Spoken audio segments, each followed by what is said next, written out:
The immigrants from the Arab world started coming to this country in the late 19th century from what was known as Greater Syria. They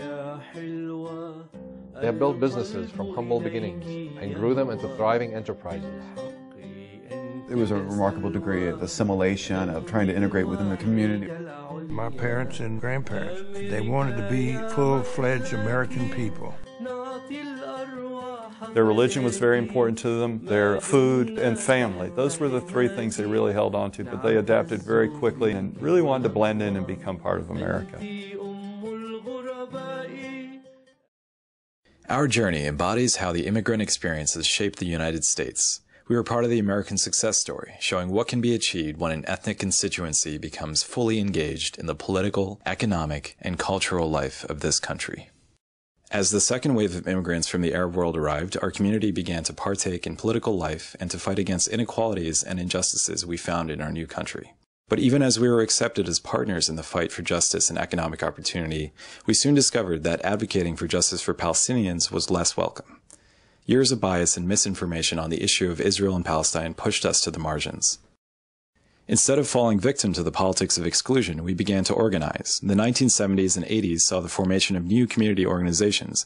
Many, like the Arab American Institute, which was established in 1985, continue their work today.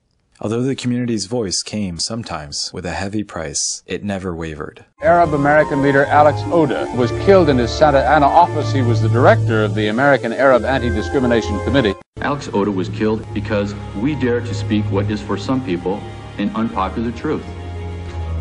That Arabs are people too. That Arab Americans are Americans too. In the face of that tragedy, we held historic hearings in Congress that challenged our exclusion and rejected the hatred on which it was based. We worked to become an even more visible constituency, forming presidential support committees, organizing conventions, and launching our own voter engagement project, Yalla Vote. I understand that I am the first sitting president to address an Arab American conference. I'm honored to be the first president, but I'm surprised, frankly, and also a little disappointed because the Arab American community has made an enormous contribution to this country.